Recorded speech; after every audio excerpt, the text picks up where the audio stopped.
Dad, she set you up. My son saved me from my wife's evil plan in 6 words. Michael Turner had always considered himself a lucky man.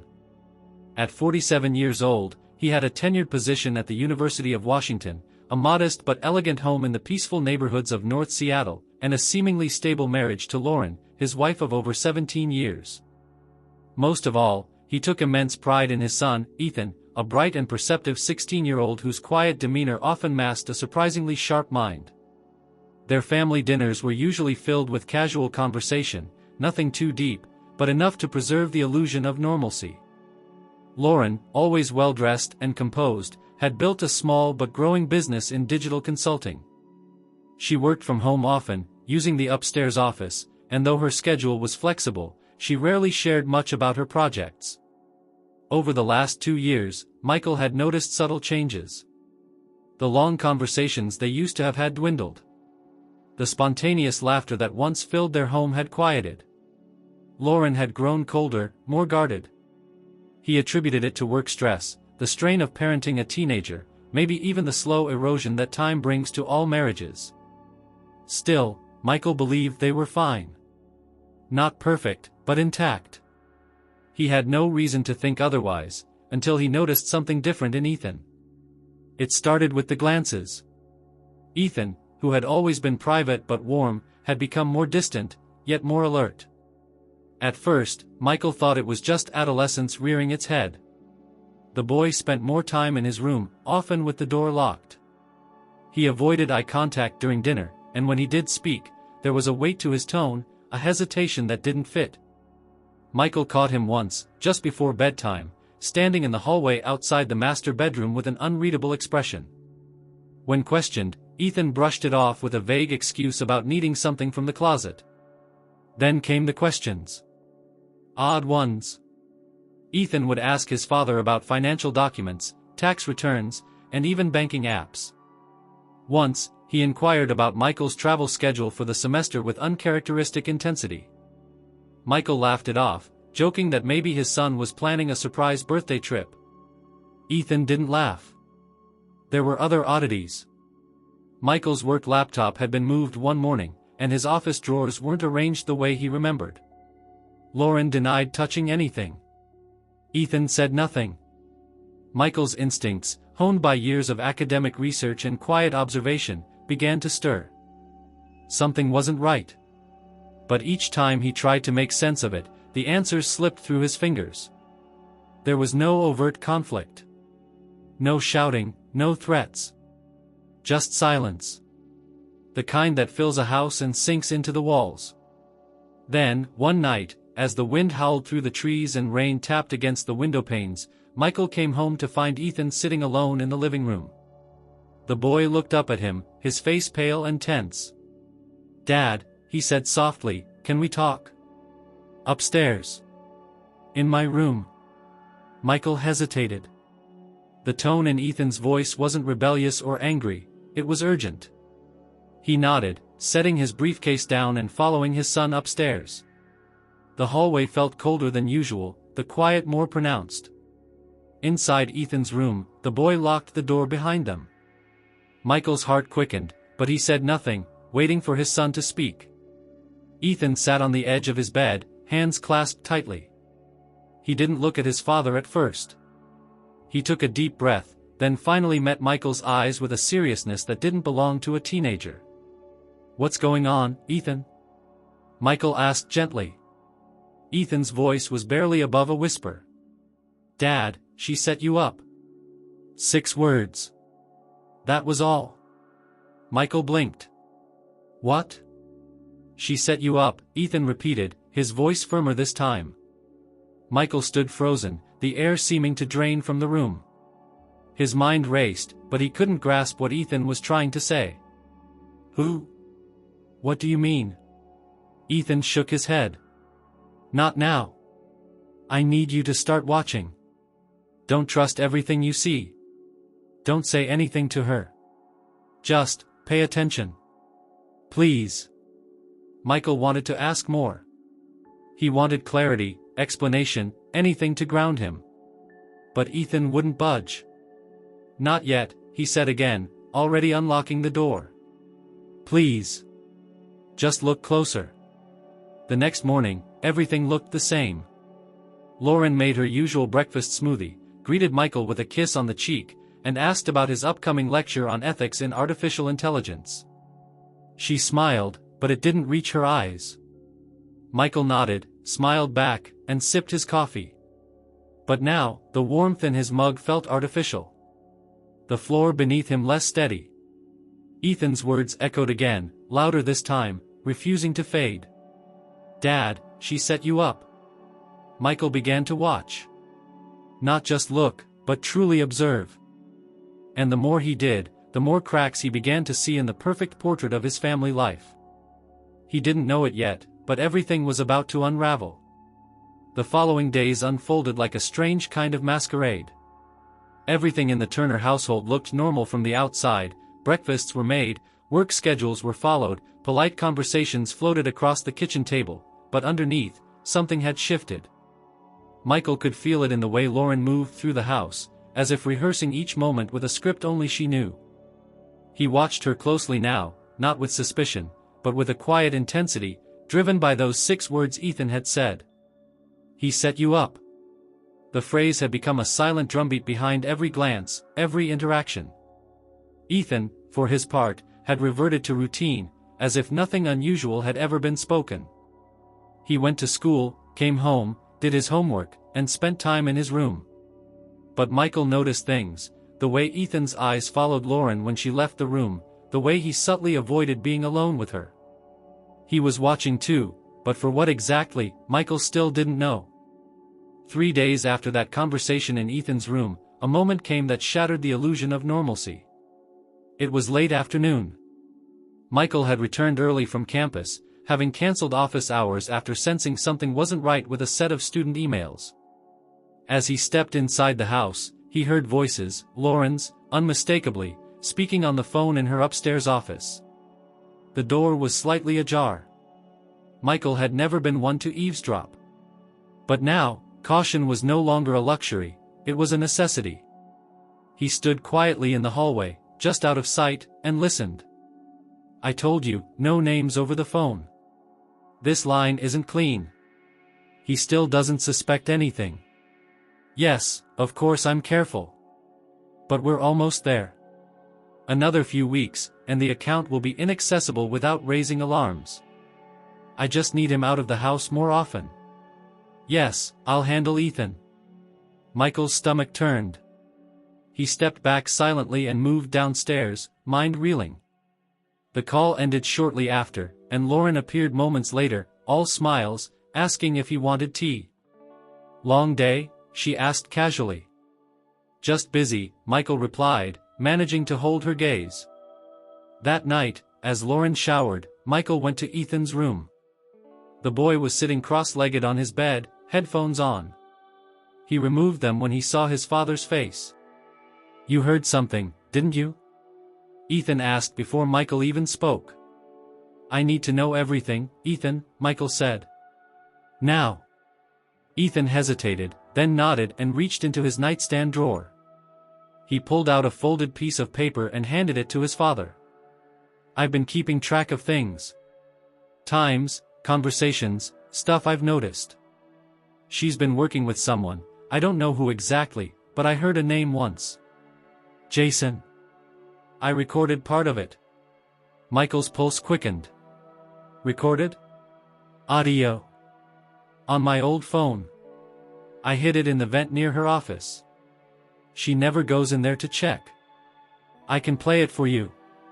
It's not perfect, but you'll hear what I heard." He pulled up the file, and Michael listened. The audio was grainy, but unmistakable. Lauren's voice, again, talking to someone. Mentions of shifting assets, redirecting blame, and a phrase that made Michael sit down. If he tries to stop it, he'll look guilty. That's the beauty of it. The next morning, Michael called in sick. He spent the day at the public library downtown, using a guest terminal to search public records. He looked up his name across business registrations, bank filings, anything that might link him to something unexpected. After 3 hours of searching, he found something. Turner and Vail Technologies. It was a newly registered business based out of Portland, Oregon. Listed owners, Michael Turner and Jason Miller. Michael had never heard of Jason Miller. He had never registered any such company. But the filing had his full name, his university credentials, and an email address eerily close to his own, but not quite. Someone had impersonated him to create a digital trail. And someone else had signed off as a business partner. He printed everything. When he got home, Lauren wasn't there. According to Ethan, she'd gone out for a meeting. Michael didn't sleep much that night. He lay awake, staring at the ceiling, while Ethan, in his own room, did the same. The next evening, the atmosphere in the house grew tenser. Lauren was cheerful, overly so, offering to make dinner even though she rarely cooked anymore. She poured wine, complimented Michael's tie, and asked vague questions about his day. The performance was flawless, too flawless. After dinner, Ethan approached him quietly. "I need to show you something else," he whispered. They went to the garage, where Ethan had hidden an old flash drive inside a dusty model rocket from his childhood. "It's from her old laptop," Ethan said. "I found it months ago when she left it downstairs. She had deleted a bunch of files, but I recovered some. I didn't know what it all meant until now." Michael plugged the drive into his computer later that night. There were spreadsheets, financial records, account names that mirrored his, but with strange, foreign routing numbers. There were screenshots of email exchanges between Lauren and someone signed only as J. And one folder named Plan B. Inside that folder, there were drafted legal documents, petitions for divorce, character statements, mock police reports, even psychological evaluations claiming Michael had displayed erratic behavior. None of it had happened. Not yet. But it had been written. Prepared. Dated 6 months ago. Michael shut the laptop slowly, trying to calm the pounding in his chest. The setup wasn't a theory. It was a blueprint. Later that week, Ethan came home from school visibly shaken. Michael asked what happened, and Ethan waited until they were alone. "She tried to get into my phone. While I was in the shower. I caught her." Michael felt a fresh wave of dread. "Did she see anything?" "I don't think so. But I deleted everything. From that phone, anyway. I've backed it all up." Michael knew the walls were closing in. He couldn't confront her outright yet, it was too dangerous, and too soon. But he needed help. Someone outside the house. Someone he could trust. That night, after Lauren went to bed, Michael opened an old address book he had kept from his graduate school days. He flipped through it until he found a name, Rick Donovan. They hadn't spoken in years. Rick was a lawyer now, working in private practice, mostly civil litigation. But he had always been a sharp thinker and a loyal friend. Michael sent him a message from a secure email address. "Need to talk. Not over the phone. In person. Urgent." The reply came within the hour. "Tomorrow. 5 o'clock. Café Leon, downtown." Michael looked at the clock. It was nearly midnight. Lauren stirred in her sleep. He lay beside her, eyes wide open, not moving. He had stepped into something dark, something carefully constructed. And someone he had once trusted more than anyone was the architect. But he was no longer alone. Ethan had lit the fuse. Now Michael had to follow the trail, and survive whatever came next. The cafe was quiet, tucked between an old bookstore and a barber shop that had seen better days. Café Leon had barely changed since the early 2000s, wooden counters, chipped mugs, jazz humming faintly through dusty speakers. It was the perfect place to meet without drawing attention. Michael arrived 15 minutes early, seated himself in the corner booth facing the door, and waited. Rick Donovan walked in at 5 o'clock sharp. He looked older, more tired around the eyes, but still had that calculating energy Michael remembered. As he slid into the booth, he gave a single nod. "Whatever this is, it's bad," Rick said without preamble. Michael didn't waste time. He slid a flash drive across the table. Everything I've found so far. Financial documents, audio, screenshots. She's setting me up for something serious. Possibly wire fraud, maybe identity theft, I don't even know the full extent yet. But she's not doing it alone. Rick plugged the drive into his tablet, his expression sharpening as he scrolled. He paused on the mock reports, then the shell company registration. Jesus, Mike. This is organized. Like, seriously premeditated. These aren't just random documents. They're sequenced. She's building a trail, one that points directly at you. Michael leaned in. And I think she's close to making her move. I don't know how much time I have.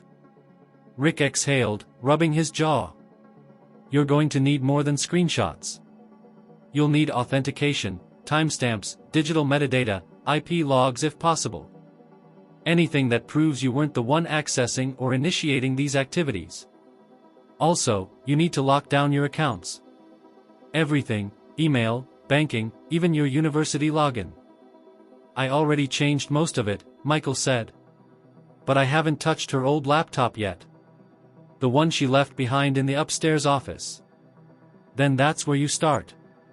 Tonight. By the time Michael got home, the sun was down and the house was still. Lauren was upstairs, watching a true crime documentary with her headphones on. Ethan gave a slight nod from the kitchen table, mouthing the word safe. Michael slipped into the office and closed the door silently behind him. The old silver laptop sat on the shelf, half covered in dust. He wiped it down, opened the lid, and powered it on. It hesitated, then booted to a familiar login screen. He remembered the password. She hadn't changed it in years. Once inside, the desktop was clean, too clean. Only a few innocuous folders labeled work, receipts, and photos. But Michael wasn't fooled. He opened the File Explorer and ran a search for all recently deleted documents.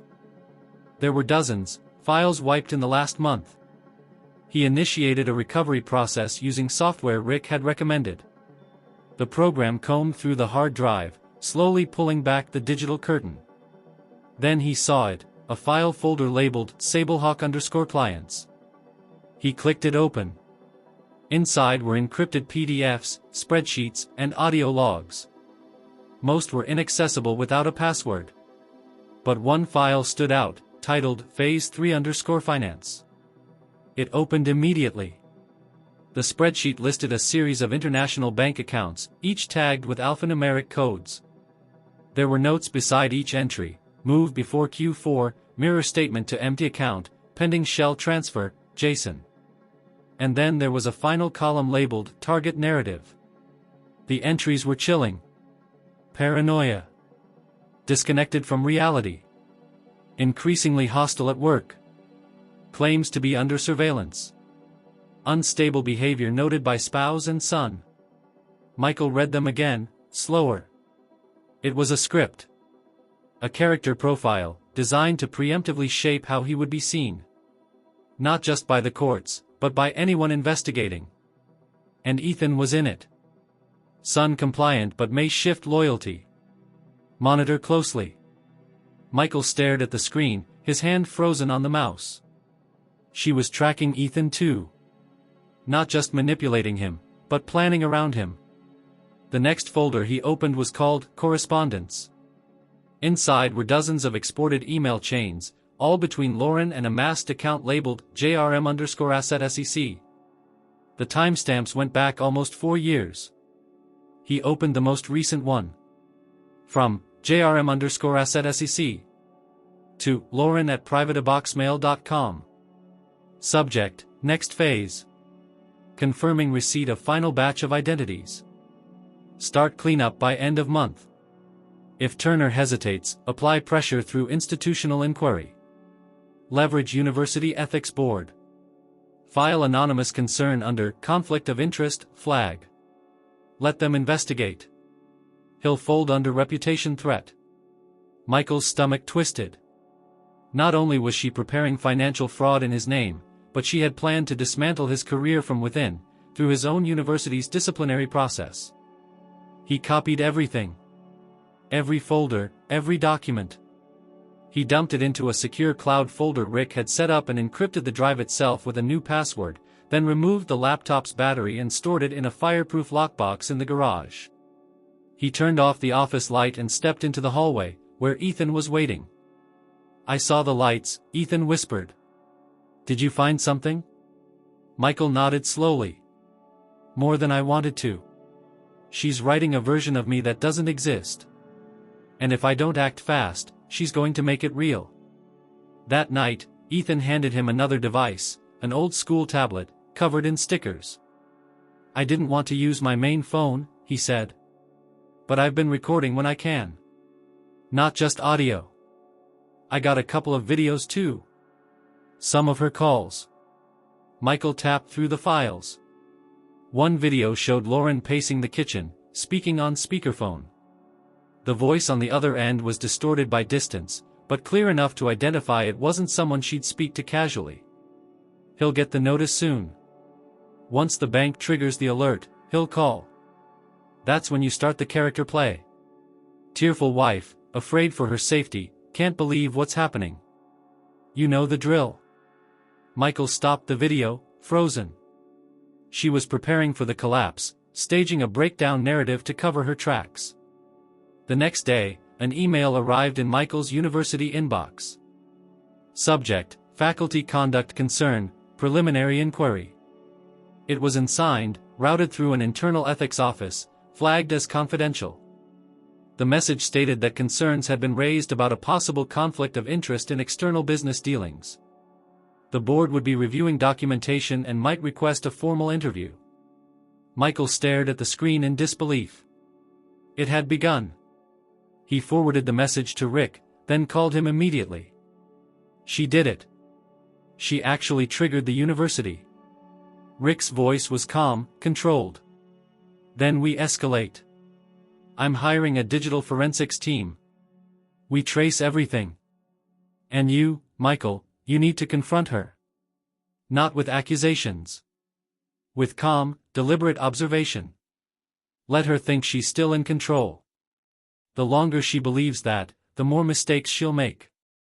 Michael agreed, but the thought of keeping his face neutral for another week, another day, was almost unbearable.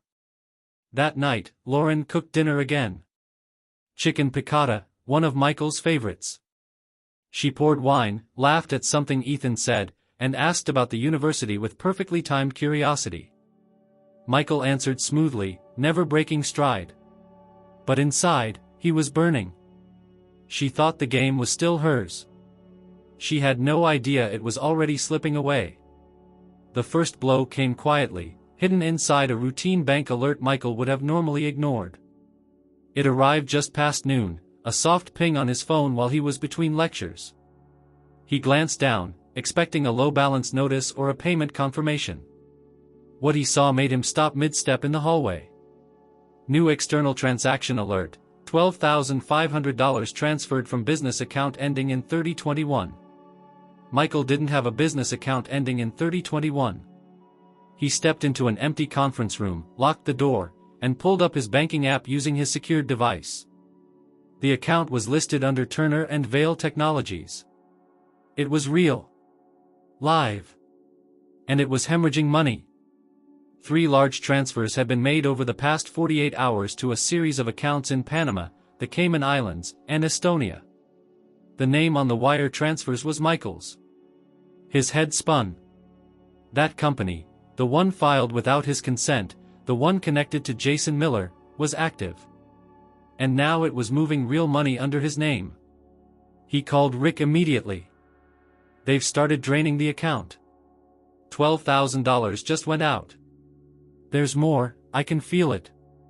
I don't know where the money came from or how it got there, but it's going to look like I'm laundering it." Rick didn't hesitate. "Shut it down. Immediately. Call the bank. Freeze anything with your name on it. I'll file an emergency motion with a financial crimes consultant I know. We need to document that this activity began without your consent." Michael ended the call and went to work. In less than 20 minutes, he had flagged the Turner and Vail account as fraudulent and locked down every account connected to his social security number. But as he scanned through the recent transactions, he noticed something else. The first deposit into the fraudulent account had been made 6 months earlier, just 2 days after he'd returned from a conference in Chicago. That same week, he had misplaced his work ID and had to request a new one from the university. The realization hit like ice down his spine. Lauren had used his travel to move behind the scenes. She must have reported the ID lost, then retrieved it before someone else found it. She could have used it to verify his identity, perhaps even to open accounts in his name. Everything suddenly made sense. The perfect timing, the missing items, the strange emails. She had been laying the groundwork for a financial trap for over a year. When he returned home that night, Ethan was pacing. She was on the phone again. "Same guy, I think. I recorded it. This one's bad." They went upstairs, locking Ethan's bedroom door. Michael listened to the recording. Lauren's voice was clearer this time. "He's starting to notice. But he's doing exactly what we hoped, trying to patch things quietly. No one wants a scandal. He'll exhaust himself trying to prove innocence while the paper trail keeps growing. By the time he figures out the scope, he'll already look guilty." Michael pressed pause. His jaw clenched. "She's using my own behavior against me," he muttered. "Trying to make me look like I'm scrambling because I'm hiding something." Ethan sat down on the edge of the bed, his hands shaking slightly. "Dad, we can't just wait anymore. We need to flip the board." Michael nodded. "We will. But we have to do it the right way. Or she wins." The next morning, the second blow landed. Michael was pulled into the dean's office without warning. A complaint had been escalated from the ethics board. Allegedly, a whistleblower had provided documents showing that Michael had a financial stake in a tech startup, a clear conflict of interest given his research on digital ethics and corporate influence. The dean, a composed woman named Dr. Marla Finch, looked pained as she spoke. "Michael, this doesn't look good. I'm not saying you're guilty. But if what's in these documents is legitimate, the university has to act. We're temporarily suspending your access to internal systems until this is resolved." Michael sat still, breathing slowly. "I understand," he said, keeping his voice level. "But I'd like to know exactly what documents were provided." Dr. Finch pushed a file across the table. Inside were high-resolution prints of the same documents Michael had found on Lauren's laptop. Business filings, wire transfers, email screenshots, all linked to him, but subtly manipulated to remove timestamps and routing logs. A professionally doctored frame job. Michael left the university in silence, the file tucked under his arm. Outside, the Seattle sky was gray, and rain had started to fall. He didn't feel it. He couldn't. That evening, Rick called with an update. "We're tracing the digital signatures. Some of the emails were spoofed using an old exploit in your university servers. It looks like she either had help from an insider or someone very good with network manipulation." "And the money?" Michael asked. "Shell accounts. Cleaned before we could intercept. But we're getting closer to a name behind the primary laundering operation. Jason Miller shows up in some older fraud investigations. He's got connections in private security firms, probably where the cyber expertise is coming from." Michael hung up and looked across the table at Ethan, who was eating dinner in silence. "She's forcing me out of everything I built," he said quietly. Ethan looked up. "But she didn't count on me." "No," Michael agreed. "She didn't." Later that night, while Lauren was out running errands, Michael and Ethan went into her old office again. This time, Ethan showed him something new, a password list he had recovered from one of her cloud backups months ago and stored on a separate device. It was crude, handwritten and scanned, but it had logins for encrypted messaging apps, crypto wallets, and several accounts Michael had never seen. One of them caught his eye, an account on a secure storage platform under the name M. Turner Legal. It was a perfect mirror of Michael's own professional accounts, but when they accessed it, the contents were chilling. Videos of Michael, recorded without his knowledge. Audio of him raising his voice during lectures, spliced to sound aggressive. A photo of a broken wine glass in the kitchen with the caption, "Evidence, domestic incident." None of it was true. But to an outsider, especially law enforcement, it could be damning. She was building a prosecution folder. Ethan didn't say anything. He just stood behind his father, watching the screen. Michael turned slowly and met his son's eyes.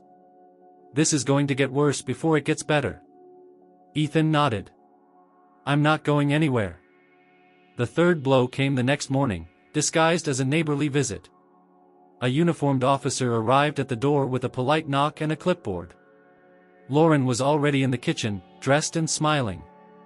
Ethan froze behind the staircase. "Mr. Turner?" the officer asked. "Yes," Michael said. "I'm here to inform you that a report was filed on your behalf regarding financial identity theft. You'll need to come down to the precinct this week to provide a statement and verify certain transactions." Michael blinked. "On my behalf?" "Yes, sir. The report was filed anonymously, but it cites you as the victim of fraud. The report includes your name and identifiers linked to shell companies and international accounts. We're flagging it for further review." He handed over a copy of the preliminary report. Michael scanned it, and immediately saw the twist. Lauren had filed it. But instead of blaming him, she had positioned him as the unknowing victim, likely trying to control the direction of any potential investigation before he could do it himself.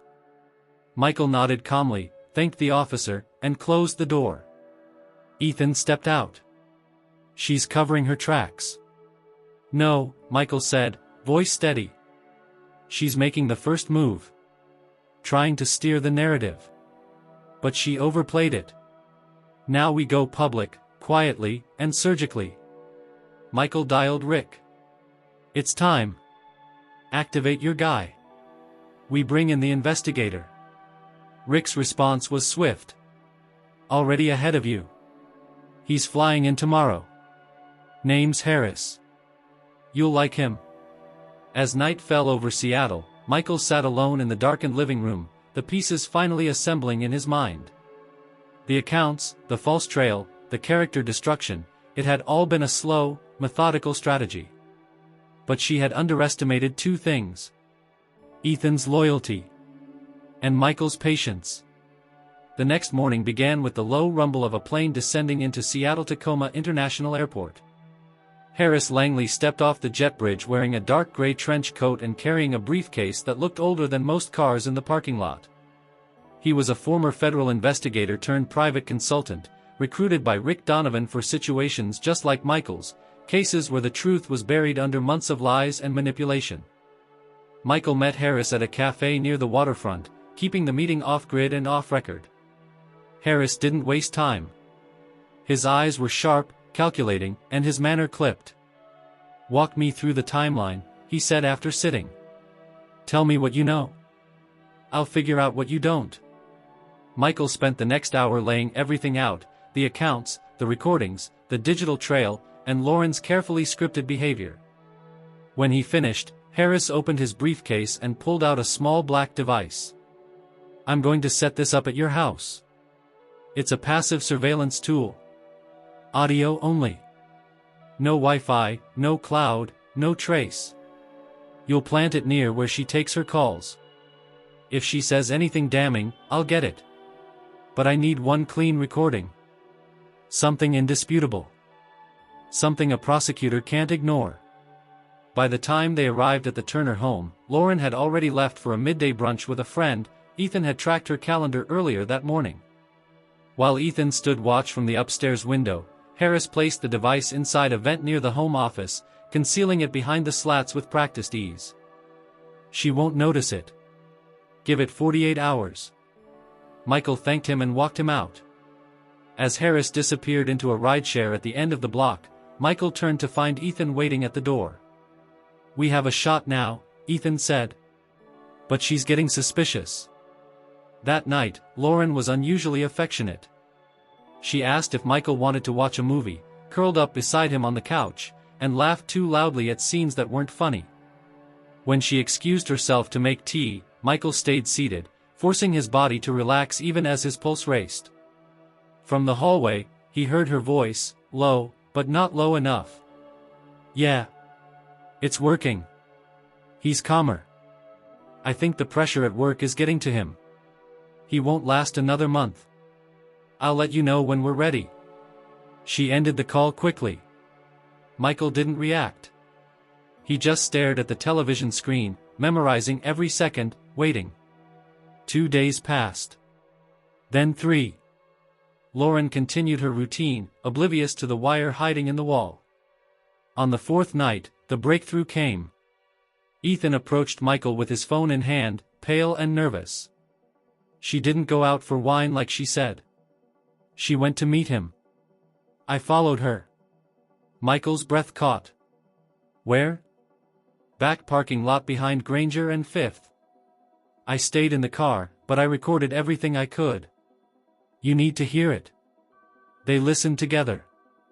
Lauren's voice was hushed, urgent, but clearly audible. "It's getting harder. He's more aware than before. But the university's already pushing him out. I filed the second report last night. If they don't terminate him within the next 2 weeks, I'll push for a protective order. That'll damage him publicly." The man responded, Jason's voice unmistakable this time. "And the kid? He suspects. I can't control him as easily anymore. If it comes to it, we'll say Michael manipulated him. Gaslighting, coercion, whatever fits. I've already got a draft statement from a counselor friend ready to go. He'll be painted as unstable." Jason's voice turned colder. "Once the Cayman account clears, move the rest to Sablehawk. After that, vanish. Let the legal system handle the rest." The call ended. Michael sat in silence, the weight of what he had just heard settling heavily into his chest. She was ready to disappear. And she had already crafted the escape. Rick and Harris arrived the next morning. The moment they heard the recording, Harris's face hardened. "This is it," he said. "This is the break we needed." They spent the next hours preparing a comprehensive dossier, the video of Lauren meeting Jason, the audio recordings, the falsified documents, and forensic analysis showing the edits and spoofed emails. Harris pulled in a contact from the state's cybercrime task force to prepare an emergency brief. By evening, the report was ready for submission to the county district attorney. But before they could move, another unexpected event shifted the landscape. Ethan received a text from Lauren's phone. "I know what you've been doing. We need to talk. Just you and me. No dad." The message sent a chill down Michael's spine. "She's cornered," Harris said. "And she's trying to manipulate the weakest link. But she doesn't realize it's not him anymore." Michael responded through Ethan's phone. "Okay. Let's talk." "Where?" The reply came swiftly. "House. 10 minutes. I'll be waiting in the living room." Ethan didn't go in alone.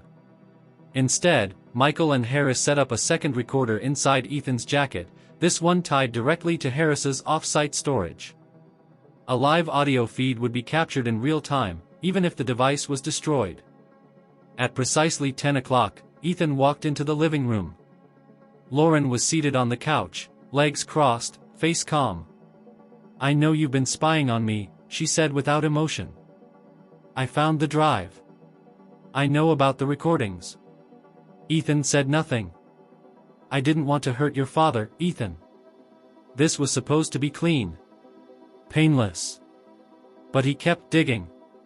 He wouldn't let it go. She stood, walking slowly toward him. "I need you to understand something.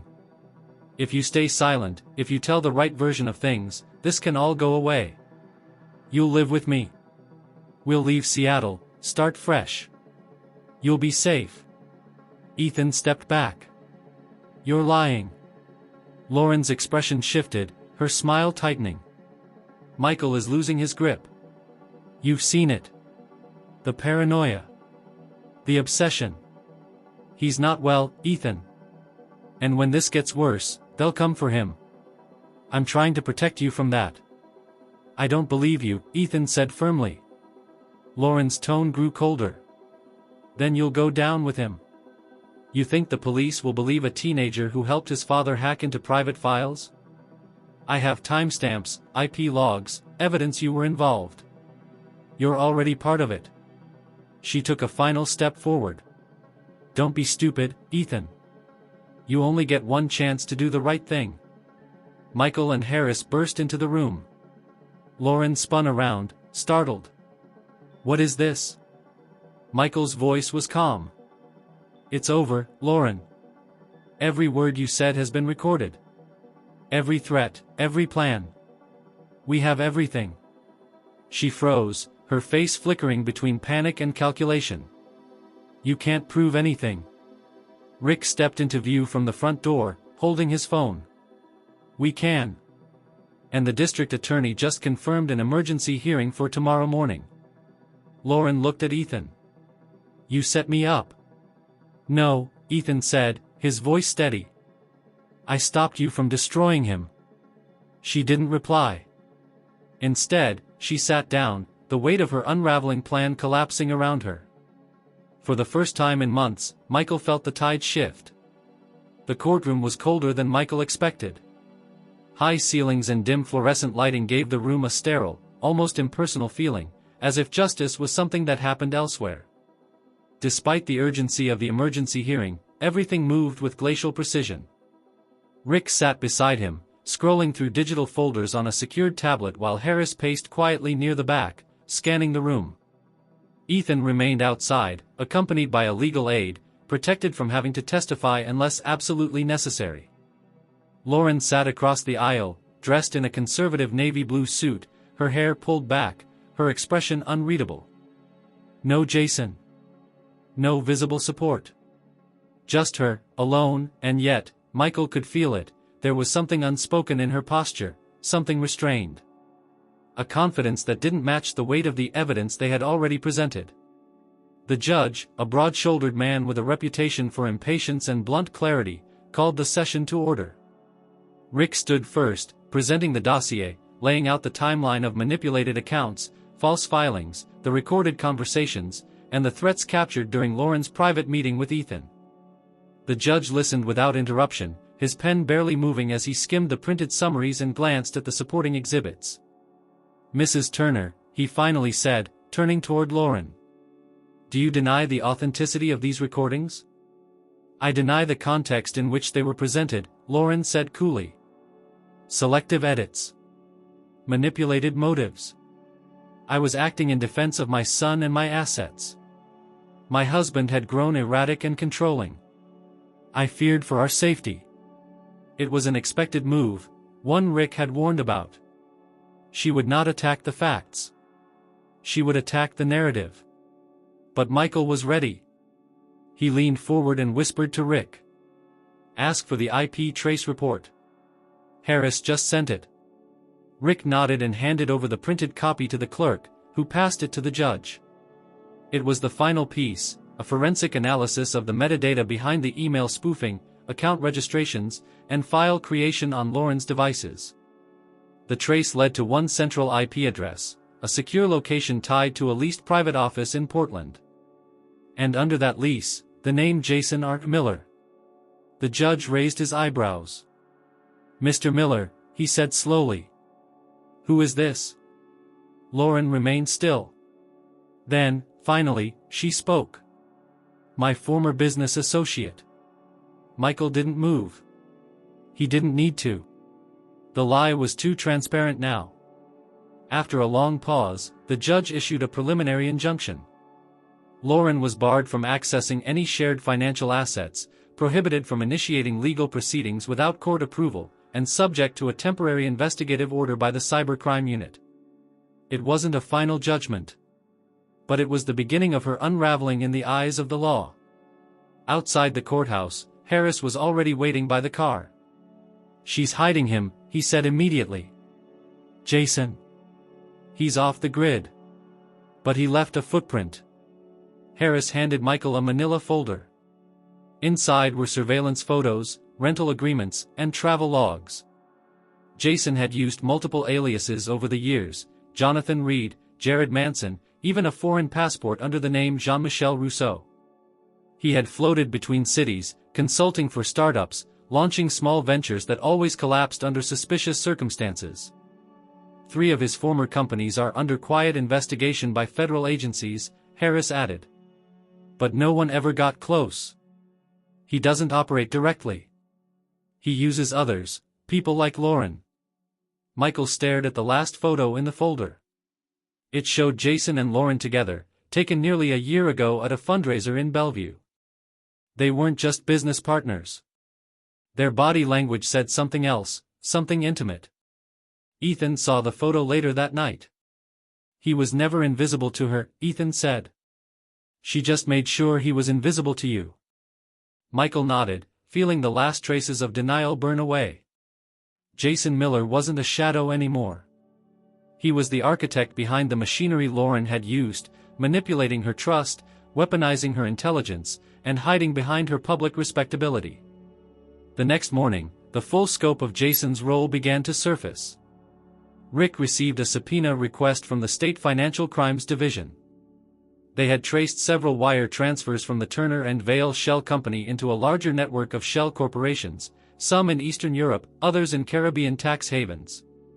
Jason's name wasn't on any of them, but one thing was consistent: the same domain name kept showing up in encrypted communications across all accounts: Sablehawk. It was the operational codename for the entire network. Harris briefed Michael that afternoon. Sablehawk isn't a single company. It's a digital laundering web. Think of it as a rotating shell system. Jason's at the center, but it moves through people like Lauren. Clean reputations, no priors, strong digital access. They make it look real. The transactions. The partnerships. Even the employees. And now I'm one of them, Michael said bitterly. At least on paper. Harris nodded. But here's the thing, Jason always vanishes before the fall. This time, we're going to get to him before he pulls that trick. They set a trap. Using Lauren's court-ordered restrictions against her, Harris sent a message through a burner account connected to one of the old communication platforms Lauren had used with Jason. The message mimicked her tone, her phrasing. Move date must change. Eyes on me. Extraction sooner. Same location. One witness. The bait worked. 2 days later, a signal pinged back from a secure satellite phone logged in a motel outside of Spokane. It was Jason. He had responded, arranging a meeting at a discreet location, an old storage facility used by temporary transport services, often under the radar. Harris coordinated with law enforcement to stage a silent intercept. Michael didn't go. Ethan didn't either. But when the operation concluded 4 hours later, Jason Miller was in custody. He didn't resist. Didn't speak. He simply handed over a leather folder to the arresting officer, with a smirk. Inside were documents. Bank records. Login credentials. A written statement. It was his deal. In exchange for leniency, Jason was prepared to give up the entire infrastructure of Sablehawk. Names, routes, systems. And, crucially, he was prepared to confirm, on record, that Lauren Turner had been not only a willing participant, but had managed 1/3 of the financial front for 2 of their largest laundering operations. Rick called Michael that evening with the news. She's finished. Michael sat down at the kitchen table, Ethan across from him, a quiet stillness settling between them. She'll try to pivot, Michael said. Play the victim. Blame Jason. Rick's voice was calm. She already did. But it won't hold. Not this time. Ethan looked at his father. What happens now? Michael didn't answer right away. Outside, the rain had returned, tapping lightly against the windows. The storm had shifted. The invisible partner was no longer invisible. The enemy had a face. A name. And now, he was behind bars. But the damage had already been done. Michael had lost more than reputation. He had lost years of trust, certainty, the peace that comes from not having to question every corner of your life. And Ethan, his son, had been forced into a role no child should ever have to play. And yet, they had survived. Together. The house had grown quieter in the wake of Lauren's legal collapse, but it wasn't peace that settled over the walls, it was strategy. Michael and Ethan, now fully aligned, understood the fight was far from over. The system moved slowly.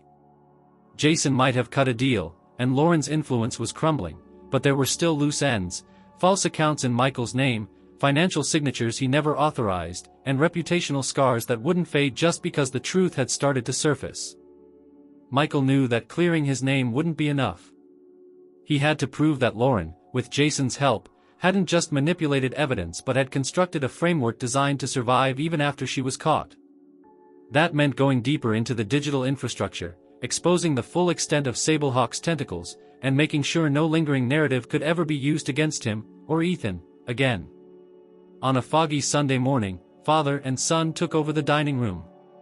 Every surface was covered: laptops, printouts, USB drives, backup phones. Ethan, more confident now than Michael had ever seen him, took the lead in organizing the data. "This is everything from the last few weeks," Ethan said, pointing to one stack of files. Harris decrypted a few more folders from Jason's cache, including conversations Lauren thought she deleted months ago. There are full transcripts between her and at least 2 other identities besides Jason. Both of them used Sablehawk domains. Michael leaned over the documents. "That proves it wasn't just Jason and Lauren. They were part of something larger." Ethan nodded. "And these," he said, tapping a different folder, "are all the forged entries with your name, dates, IPs, metadata, everything. If we can align these with the university's internal login logs and your official travel records, we can cross-reference alibis." Michael smiled, tired but proud. "You sound like a federal agent." "I've been watching Harris work," Ethan said with a shrug. "Figured I'd better learn fast." They spent the next several hours connecting the dots. Each fake email signed Michael Turner was mapped against his real locations. In every case, the digital signature had originated from IPs outside his known location, often from devices tied to Lauren's accounts or rental properties under shell companies Jason had managed. The evidence wasn't just convincing, it was overwhelming. But that wasn't the only goal. Michael wanted to go on offense. He reached out to Rick, who arranged a closed-door meeting with a contact from the U.S. Attorney's Office, someone with jurisdiction to pursue federal charges against not just Lauren and Jason, but the broader Sablehawk network. Michael, accompanied by Ethan and Harris, laid out everything: the timeline, the fraud, the psychological manipulation, the digital forgery. The agent, a woman named Carla Briggs, was methodical and sharp-eyed. She asked precise questions, took notes without expression, and promised to escalate the case within 24 hours. When they left the building, Harris turned to Michael. "She believes you. But it won't end until the last account tied to your name is shut down." The final stage of their plan began that evening. Using access granted by the court as part of Lauren's ongoing investigation, Michael and Ethan worked with Harris to track any open accounts or digital assets still associated with Michael's credentials. To their shock, 2 crypto wallets remained active, one of them tied to a smart contract program to release funds quarterly unless manually cancelled by a secure login. That wallet had already moved over $90,000 under Michael's name, routed through several currencies to obfuscate the trail. "I don't even know what a smart contract is," Michael muttered, frustrated. Ethan explained while typing. "It's a self-executing agreement written into code. Once it's deployed, no one can stop it without the private keys. And since it's under your ID, it looks like you set it up." Harris was already working the phone, coordinating with a blockchain analyst who owed him a favor. The analyst responded with good news. "If you can prove your device was never used to initialize the contract, and the private keys match a device in Lauren's possession, we can argue it was created fraudulently." It wasn't enough to disable the system. They needed to turn it into leverage. Rick helped file a motion to freeze any digital assets tied to the Turner name until the audit was complete. It gave Michael breathing room, and more importantly, it triggered a subpoena that required Lauren to surrender all devices tied to the account. What they found broke the case wide open. On one of Lauren's old backup drives, a forgotten log file contained session data showing the original creation of the smart contract, complete with timestamps, GPS data, and device serial numbers, all pointing to her laptop. Not only did this clear Michael's involvement beyond doubt, it implicated Lauren as the technical architect of the fraud, a role Jason had always assumed publicly. She was more than a co-conspirator, Harris said, reviewing the evidence. She was a builder. As the case escalated to federal prosecutors, Lauren's demeanor began to shift. Her attorney reached out, requesting a meeting to discuss potential cooperation. Rick declined. The prosecutors would handle it now. What Lauren had to say would come through formal channels, under oath. But Michael wasn't done. He contacted his department chair at the university, requesting an opportunity to present the full evidence to the faculty review board. Despite the tension, the university allowed it. In a formal meeting attended by the dean, ethics board members, and legal counsel, Michael presented the timeline, showed the forged records, and played segments of the recordings where Lauren described manufacturing his downfall. At the end of the session, the chair of the board cleared his throat. "Professor Turner, we regret the suspension of your access and the harm this process may have caused. We now believe you were not only uninvolved, but the target of a calculated attack. Your reinstatement is effective immediately." Michael nodded, grateful but exhausted. "Thank you." On the way out, Ethan grabbed his arm. "You're back." Michael smiled. "Not fully. But closer." That night, they sat outside under the awning in the backyard, rain tapping gently on the canvas above. For the first time in weeks, there was a silence that wasn't filled with fear or strategy. Just air. Just space to breathe. "You saved me," Michael said, looking at his son. Ethan shook his head. "You listened. That's what saved you." Michael leaned back in the chair, staring up at the night sky. There were still court dates ahead. Still the public fallout to navigate.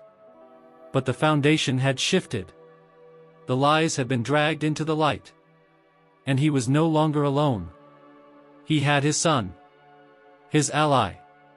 His partner in survival. Lauren Turner had gone silent for days. After the court-imposed restrictions and Jason Miller's arrest made headlines in local business circles, the general expectation was that she would fold under pressure. She had lost access to her accounts, her legal credibility was fractured, and the prosecutors had begun building a case that could bring serious federal charges. Her attorney had gone quiet, retreating behind layers of bureaucratic protocol while negotiation attempts fizzled. But Michael knew her too well to think silence meant surrender. She had always been calculating, not reactive. And when she finally made her move, it came not through digital attacks or legal trickery, but through the court of public opinion. Early on a Thursday morning, a local news segment aired on one of Seattle's major stations. It was part of a community feature series titled Families in Crisis. The episode centered on Lauren Turner, the wronged entrepreneur and mother, who had allegedly endured years of emotional instability in her marriage to a prominent university professor. Michael watched it unfold from his office, jaw clenched. The broadcast showed carefully edited footage, Lauren in a modest cardigan, seated in a softly lit living room, her voice breaking as she described the change in Michael over the years. She spoke of erratic behavior, paranoia, and emotional withdrawal.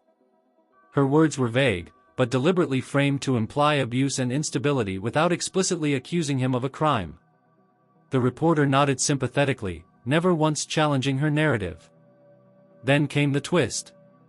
Lauren claimed that she had discovered, too late, that Jason Miller had manipulated both her and Michael, presenting himself as a consultant helping to build a secure financial future for the family. She admitted to trusting the wrong person. But according to her, she was just as much a victim. "I was naive," she said on camera. "And I was trying to save my son from a situation that was unraveling too fast for anyone to understand." Michael turned off the television. Rick called moments later. "We expected her to try something, but going on TV?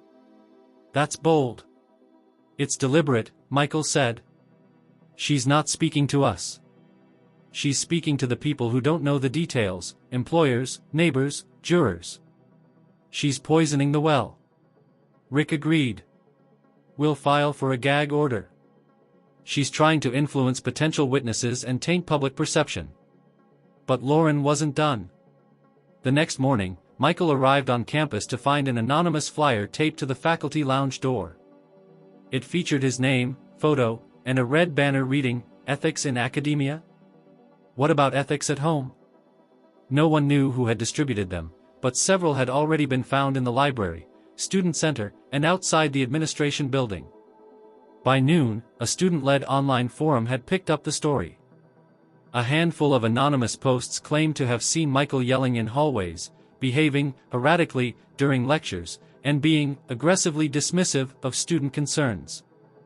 Most of it was fabricated or wildly exaggerated, but the momentum grew. Michael was called back into the dean's office by afternoon.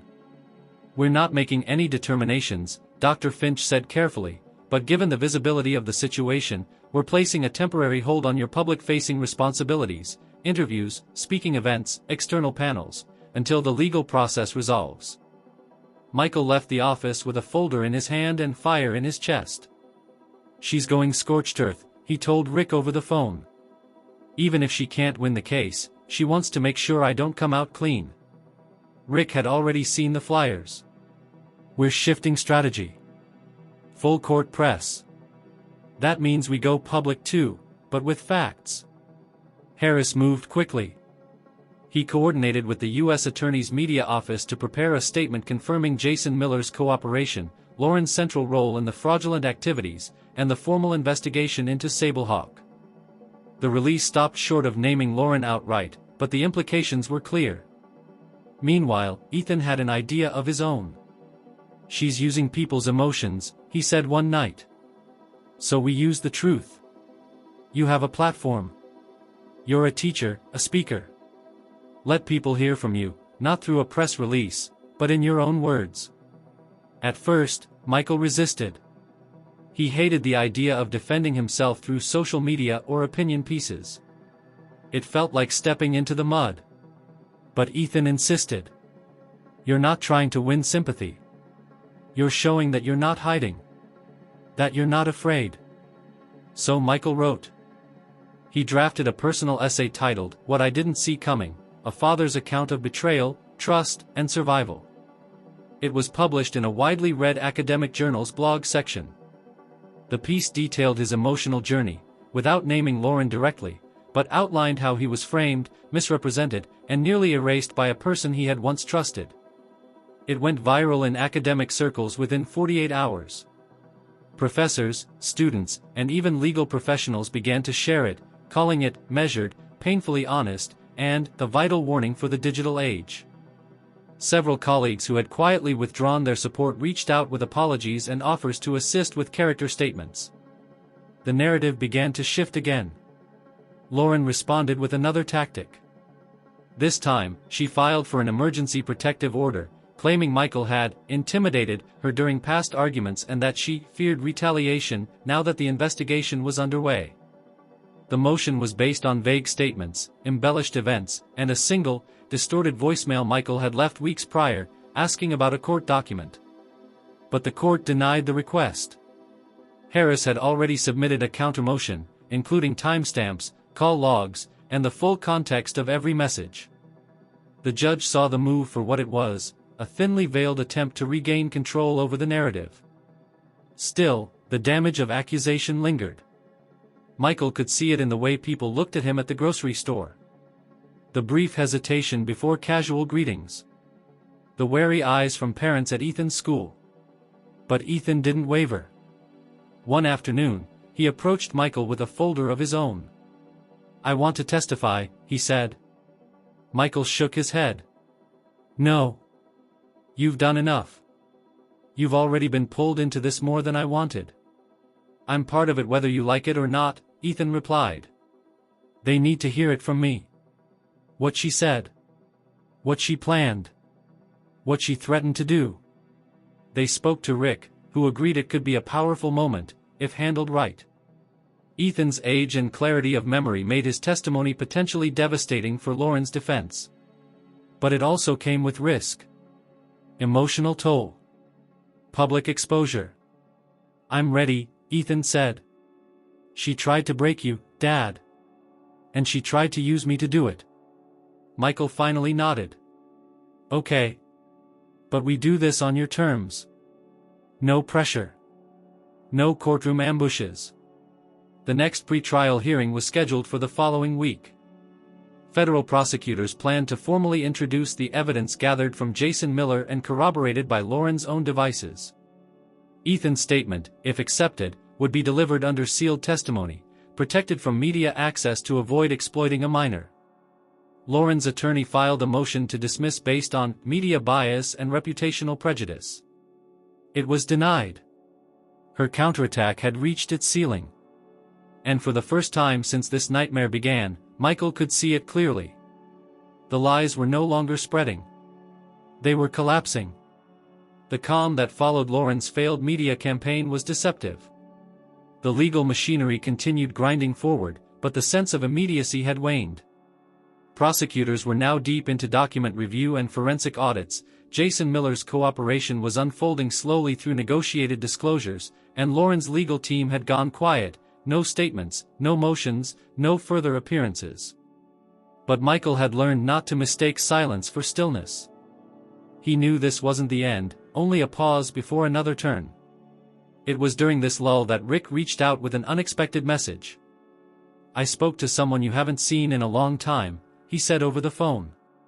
"Name's Rick Donovan, older brother of your former law school roommate, Patrick." Michael leaned back in his chair. The name stirred something old, something buried. Patrick Donovan had been his closest friend during law school, before time and distance eroded the connection. They had shared more than textbooks and notes. They had shared moments of vulnerability, ambition, and late-night debates about ethics, justice, and trust. "What about him?" Michael asked.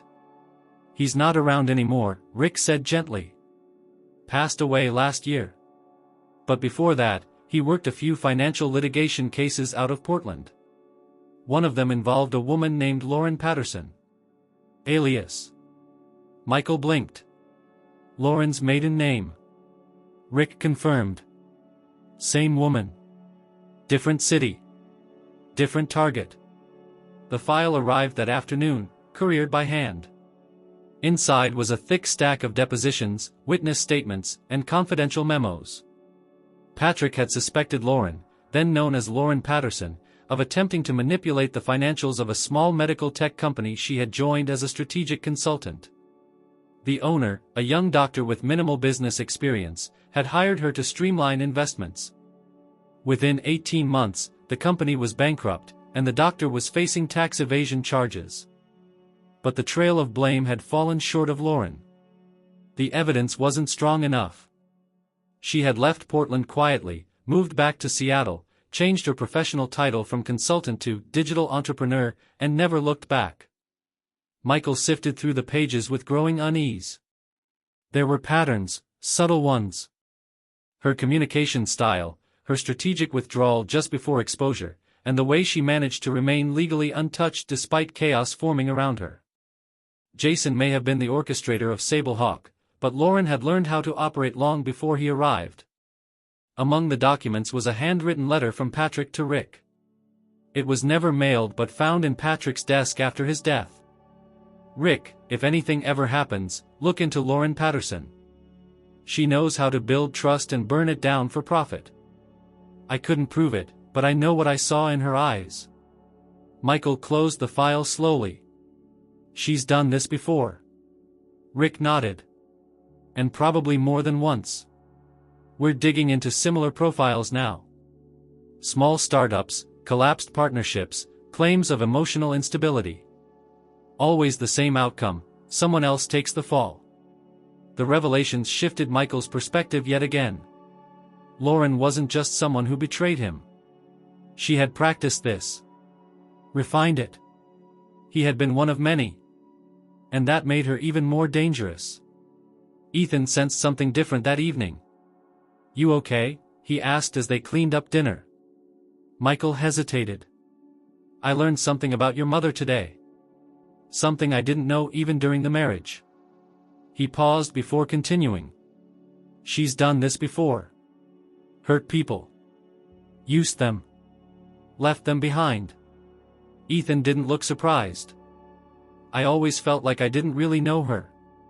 "Not completely." Michael nodded. "Neither did I." The next morning brought another surprise. Harris contacted Michael with a single name, Andrew Caldwell. A cybersecurity analyst and former contractor for one of Jason Miller's early companies. He had disappeared from the professional world 4 years ago following a whistleblower claim that went nowhere. Harris had found him living in a rural part of Idaho, completely off-grid. He was the first person to report suspicious financial activity in one of Jason's shell companies, Harris explained. And the report mentioned a woman, no name, just a description. "Matches Lauren." Michael agreed to meet him. They drove out 2 days later. A small cabin sat at the base of a forested ridge, surrounded by quiet pine trees and a gravel driveway littered with dead leaves. Caldwell answered the door wearing a hooded sweatshirt, eyes sunken but alert. "I figured someone would come eventually," he said. "But I didn't think it would be him." He pointed at Michael. "You're the professor, right? The one she married?" Michael nodded. Inside, the cabin was modest, cluttered with hard drives, papers, and solar-powered tech. Caldwell offered tea and then sat down across from them. "I used to run security audits for Miller's firms," he said. "They were always sketchy. Obvious laundering trails, hidden investors, accounts that didn't match jurisdiction.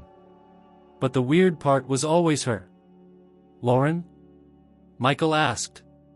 "She wasn't on the payroll. Never signed anything. But she was in the rooms. She made decisions.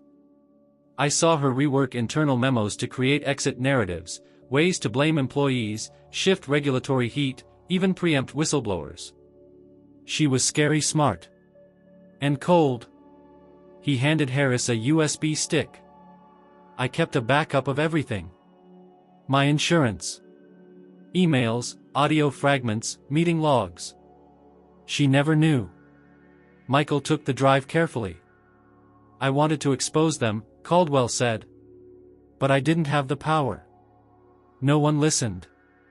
The last time I tried, my place got broken into. I left the city after that." They thanked him and left before dusk. Back in Seattle, Harris decrypted the drive. What they found stunned even him.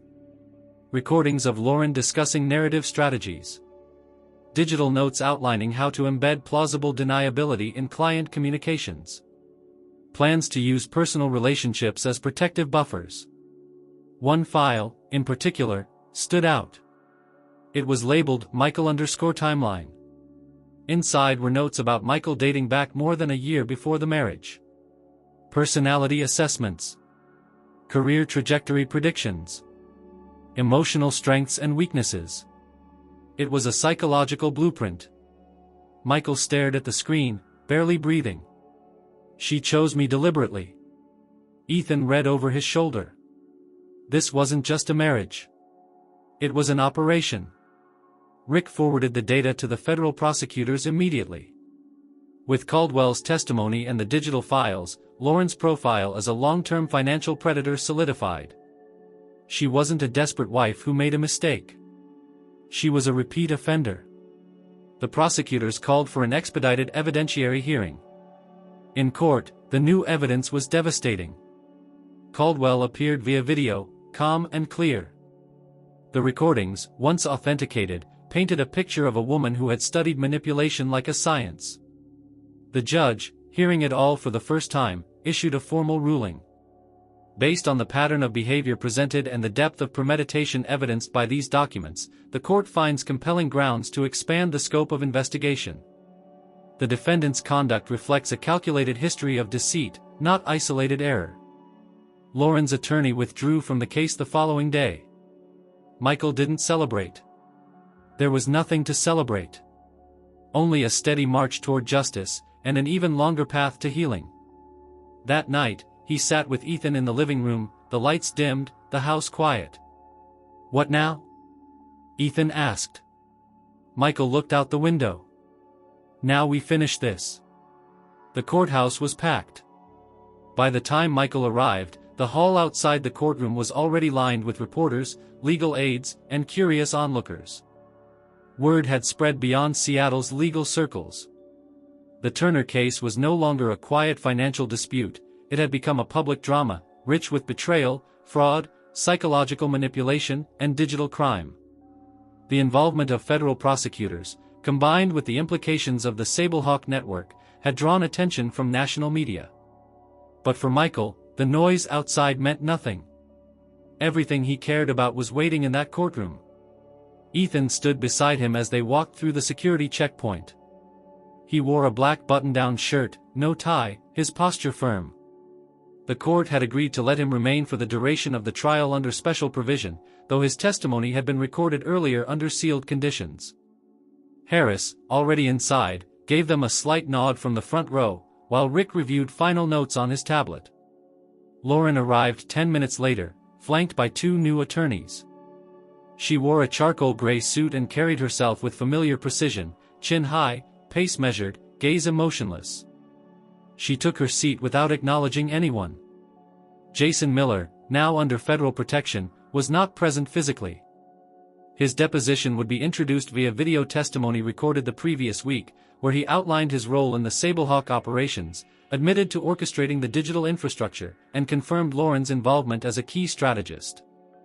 The judge entered. Silence followed. "Today begins the evidentiary phase in the case of United States versus Lauren Turner," the judge said. "This is not a trial for sentencing, but an opportunity for both sides to present material evidence, witness testimony, and legal arguments as to the defendant's role in financial conspiracy, identity fraud, obstruction of justice, and attempted character defamation."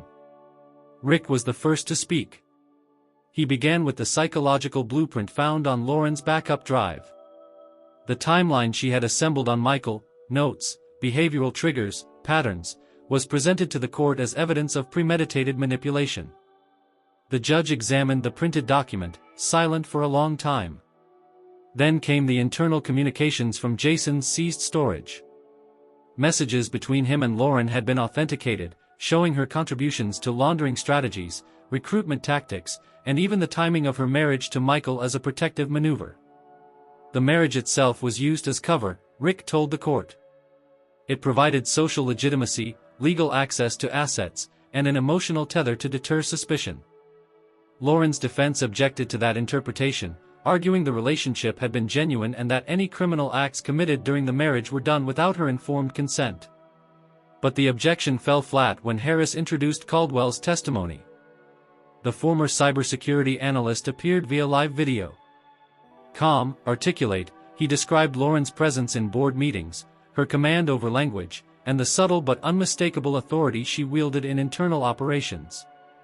He cited meetings in which she had rewritten termination letters to reflect false causes, removed metadata from invoices to prevent tracing, and provided Jason with alternate identity suggestions for digital transfers. "She knew exactly what she was doing," Caldwell said. "She didn't just enable Jason. She elevated him." The defense pivoted, attempting to introduce Lauren's prior media interviews as evidence of emotional distress and misunderstanding. But the court denied the motion. The narrative she had spun on camera was irrelevant to the question of digital proof, financial evidence, and the preponderance of documentation now stacked against her. The most damning moment arrived when Jason's testimony played. On screen, seated in a neutral room with a federal agent beside him, Jason spoke plainly. He described Lauren as more than a partner. She had been the person who knew how to write trust into paperwork, who could make lies look like oversight, and who had no hesitation when it came to using family to shield operations. When asked directly if Lauren had ever expressed remorse, Jason smirked. "She called it art," he said. "Said people like Michael were perfect because they never saw it coming. That's the point," she told me. "Build the life they want. Then let it collapse around them." Michael watched the courtroom absorb the words. For the first time, Lauren's composure faltered. Her jaw clenched. Her gaze dropped. She no longer looked like a misunderstood entrepreneur or a cornered spouse. She looked exposed. The prosecution followed with a forensic walkthrough of the smart contract system used to move funds under Michael's name. They showed the IP logs, the timestamps, the code signatures, all pointing back to devices in Lauren's possession. A blockchain expert demonstrated how the self-executing scripts had been embedded with Michael's credentials through spoofed access keys generated using stolen data during one of his out-of-town conferences. Ethan's sealed testimony was then introduced. It detailed the night he overheard Lauren speaking to Jason, the flash drive he had found, and the conversation in which Lauren admitted to trying to control the narrative before Michael got ahead of it. The judge called for a recess shortly after. In the hallway, Rick turned to Michael. "She's out of moves." Michael didn't respond. He stood by the window, watching the gray Seattle sky press down on the city. Back inside, the defense attempted one final angle, a psychological evaluation suggesting Lauren had been under coercive influence from Jason, manipulated emotionally and intellectually. But their own witness, a behavioral psychologist, crumbled under cross-examination. When asked whether someone who orchestrated complex digital fraud over multiple years could reasonably be considered a passive victim, the expert hesitated. "Not without evidence of sustained duress," he admitted. "And do you see such evidence here?" Rick asked. "No," the expert said. "Not sufficient evidence." The courtroom held its breath as the judge delivered his summary at the end of the day's proceedings. This court finds probable cause to proceed with formal charges against Lauren Turner on all counts presented. The evidence suggests a prolonged, calculated campaign of deception involving digital identity theft, strategic manipulation of intimate relationships, and conscious efforts to obstruct both institutional and federal investigations. The court rejects the defense's assertion of diminished agency due to coercion. A trial date will be set. In the interim, the defendant is remanded into custody without bail, due to risk of flight and further obstruction. There was no applause. No outcry. Just the finality of the gavel hitting wood. Lauren stood, wrists now cuffed behind her, and for the first time since this began, turned to face Michael directly. No anger. No apology. Just a blank, unreadable stare. As she was led out of the courtroom, Michael felt a weight release from somewhere deep inside. Not relief. Not vindication. Something quieter. The recognition that he had survived the storm intact, scarred, but standing. Outside, the media lights flared. Rick spoke briefly to reporters, confirming the charges and acknowledging the unprecedented complexity of the case. Harris slipped away without a word, already planning the next steps with the prosecution team. Michael and Ethan left together through a side entrance. "You think she'll ever say she's sorry?" Ethan asked. Michael shook his head. "She doesn't believe she did anything wrong." They walked in silence for a while. Finally, Ethan said, "But it's over now, right?" Michael looked ahead. "Not over. But close." 3 weeks passed in a haze of court scheduling, procedural filings, and damage control meetings. Michael resumed a portion of his university duties, lecturing under limited hours, avoiding public engagements, but the emotional and legal aftershocks of Lauren's case still echoed through every part of his life. Ethan had returned to school with cautious optimism, supported by teachers who had read the full court ruling and by peers who, for the first time in months, stopped looking at him as the kid whose mom tried to destroy his dad. Despite the silence that followed the courtroom climax, Michael never allowed himself the comfort of thinking it was truly over.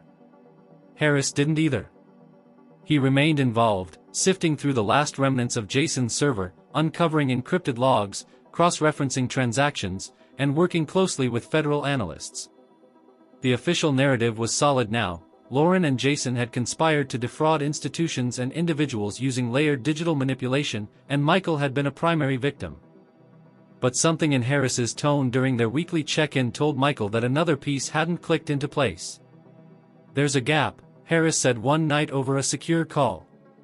"A window of about 6 months. right before Lauren filed the first shell paperwork in your name and just after Jason disappeared from public view the first time. During that time, there's almost no communication between them, not over email, not by text, not even on burner accounts we flagged. Michael furrowed his brow. You think they stopped working together? No, Harris said. I think they moved everything offline. 2 days later, Harris called again, this time with urgency. We found a secondary storage server buried under an alias tied to a startup in Utah. It's dirty. No corporate tax ID, fake employee profiles, but one real document slipped through, an invoice signed by a man named Rick Donovan. Michael's heart dropped. What? Not our Rick, Harris clarified. A fake one. Or rather, a real person, your former law school friend. The one who passed away. Michael was silent. I dug deeper.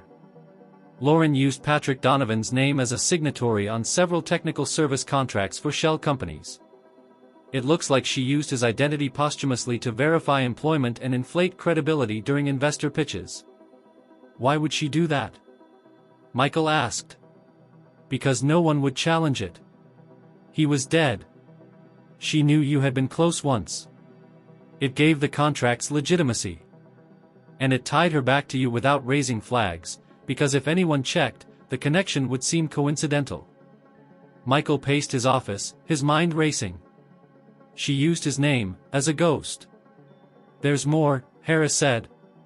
One of the names linked to the Utah operation is flagged in another investigation, FBI case file redacted for national security. But the name Lauren used was listed as Sandra Kelly. Michael froze. Sandra Kelly is Lauren's mother's maiden name. Exactly, Harris said. She's been using her family's history, names, addresses, even burial records, to construct layers of identity insulation. That's how she kept the Sablehawk network alive even when Jason wasn't directly involved. Michael closed his eyes. This goes deeper than we thought. But Harris wasn't finished. We uncovered one final account. It's dormant now, but it was active 3 weeks ago, the same week Jason entered his plea agreement. The account is tied to an offshore mailbox in Belize. The last withdrawal? $250,000, wired in the name of a minor. Michael felt his stomach tighten. A minor? Yes. Ethan. Michael's voice dropped. She created an account in my son's name? Yes. Probably years ago.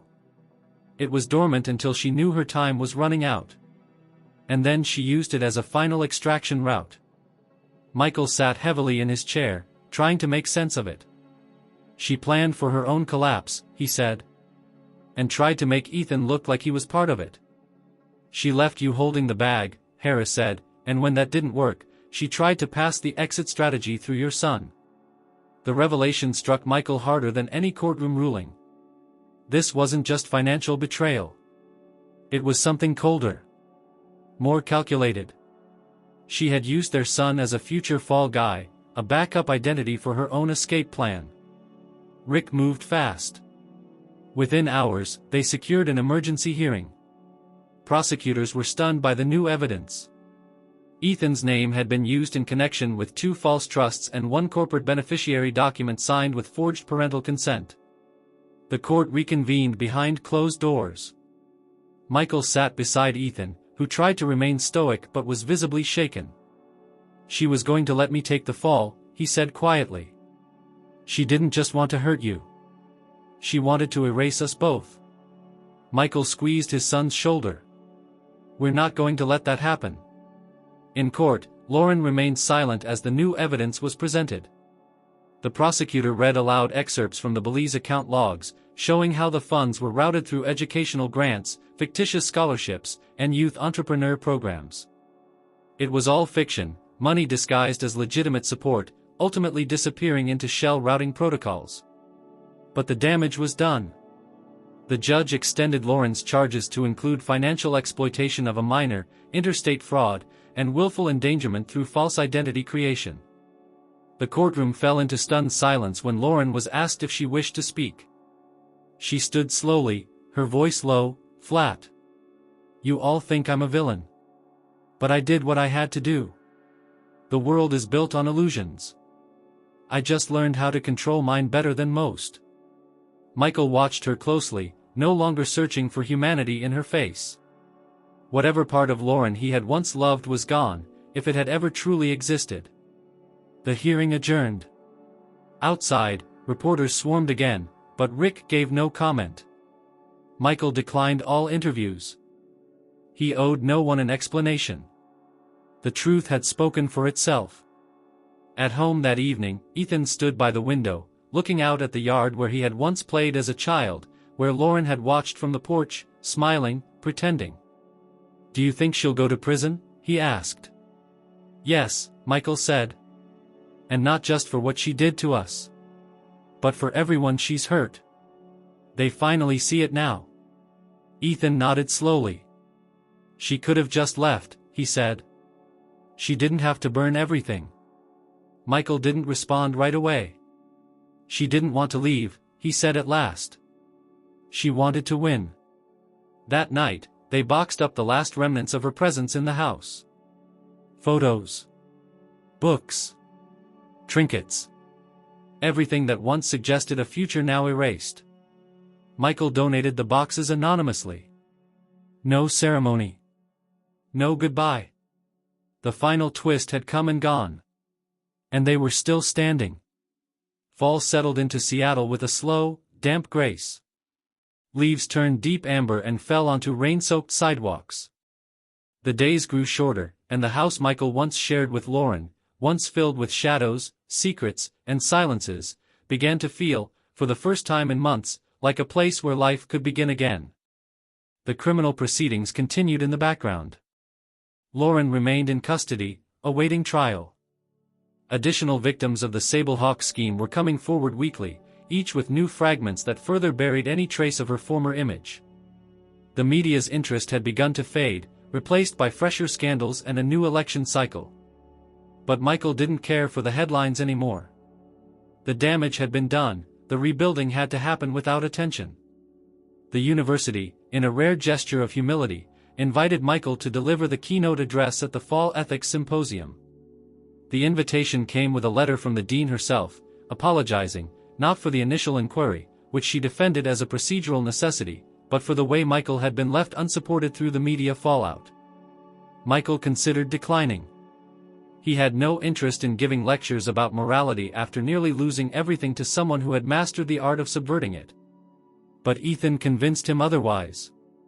"You should do it," his son said one night as they sat in the kitchen, sorting through weeks of unopened mail and court documents. "Not for them. For you." So he agreed. On the day of the symposium, the auditorium was full. Faculty, students, visiting scholars. The chatter faded as Michael stepped to the podium. He wore no suit jacket, no tie. Just a pressed white shirt and a steady, unshakable voice. He spoke not about theory, but about survival. "Ethics," he said, "isn't about predicting the worst in people. It's about deciding who you become when the worst arrives." He told the story in outlines. Not with names, not with theatrics. Just the truth, how someone he trusted dismantled his life with documents and persuasion, and how he rebuilt it through silence, strategy, and the unexpected loyalty of a son who had seen more than anyone ever should. When he stepped down, the applause was long. But Michael didn't linger. He left through the side door, walked past the reflecting pool behind the lecture hall, and breathed. Later that week, Ethan received a letter from the district attorney's office. It confirmed that all financial activity linked to his name, accounts, trusts, contracts, had been officially voided. His record was clean. His identity, at least on paper, restored. "Feels weird," Ethan said, holding the letter. "What does?" Michael asked. "That it's over. Legally, I mean. Like it's just erased." Michael nodded. "It's not erased. It's just no longer chasing us." But even as the legal knots began to untangle, there were other pieces that didn't settle so easily. Ethan had started therapy through a specialized support program offered by the state. Survivors of financial and psychological manipulation, particularly children, were rare cases, but the team assigned to him was thoughtful and patient. After his third session, he told Michael something he hadn't said before. "There were times," Ethan admitted, "when I thought she was right. When she said you were changing. That you were unstable. I almost believed it." Michael looked at him carefully. "You weren't wrong to doubt. That's how manipulation works. It makes the truth look uncertain. I hated myself for not saying something sooner." "But you did," Michael reminded him. "You said 6 words that saved us both." They never spoke Lauren's name aloud anymore. It wasn't a rule. Just a shared understanding. Michael returned to full teaching responsibilities by mid-November. His office had been untouched. Dusty, stale, but still his. On his first day back, he found a small envelope on his desk, unsigned. Inside was a folded note in neat handwriting. "You weren't the only one she targeted. Thank you for surviving." Michael never found out who wrote it. He began writing again. Not lectures. Not papers. A memoir, fragmented thoughts, a chronology of what had happened, a record of the breakdown and the reconstruction. Ethan helped organize the chapters, offering reminders, correcting timelines. They decided to call it 6 Words That Saved My Life. As they worked, the story became more than testimony. It became a blueprint. A warning. And, slowly, a catharsis. One afternoon, while reviewing a chapter draft, Ethan asked, "Do you think she ever really loved you?" Michael took a long time to answer. "I think she loved what I could be used for. What I offered. But no, not in the way love is meant to be." "Do you hate her?" "I don't think I can. Because if I do, it means part of me is still holding on to what she took." Ethan nodded, eyes distant. "I think I understand." The holidays arrived with an awkward quiet. Michael and Ethan didn't decorate much, no tree, no lights, but they made plans. A road trip south along the Pacific Coast Highway. Just the two of them. No agenda. No media. No courtroom dates. Before they left, Michael received one final package. It was from a law firm in Portland handling the estate of Patrick Donovan. Apparently, Patrick had prepared a sealed letter for Michael that was never mailed. The firm had only just located him through recent court records. Michael opened it slowly. The handwriting was familiar. "Mike. I saw her once more. Years after law school. She came to a fundraiser here in Portland. Told me she was building something big. I didn't know what she meant. But something in her eyes told me to stay away. I never did thank you for believing in me when no one else did back then. I hope you still believe in people, even now. And if she ever comes for you, because I think she might, remember this. The truth doesn't protect itself. Someone has to." P. Michael folded the letter and tucked it into a drawer. It didn't bring closure. But it brought clarity. They left for the coast the next morning. The air grew warmer as they drove south. Ocean mist rolled in from the cliffs, and roadside diners served bland coffee and greasy food that somehow felt perfect. They stayed in small motels, hiked through redwoods, and talked less than they used to, but when they did, it was honest. At one overlook near Big Sur, Ethan took a photo of the horizon and said, "We should use this for the book cover." Michael laughed. "That's a terrible cover for a book about fraud and betrayal." "Exactly," Ethan replied. "It shows where we ended up. Not what we went through." They stayed on the road for 7 days. By the time they returned to Seattle, the city had changed in small ways. But they had changed more. Winter in Seattle arrived not with drama, but with resignation, a gray ceiling of clouds, endless drizzle, and the kind of damp cold that seeped into bones and stayed there. Michael and Ethan returned from their coastal trip to a house that, despite its familiar walls, no longer carried the weight of the past. It had been scrubbed of shadows, reorganized down to the smallest drawer, and reborn into something else. Not the house they had shared with Lauren. Not the house she had tried to hollow out. But their house. Quiet, simple, and finally theirs.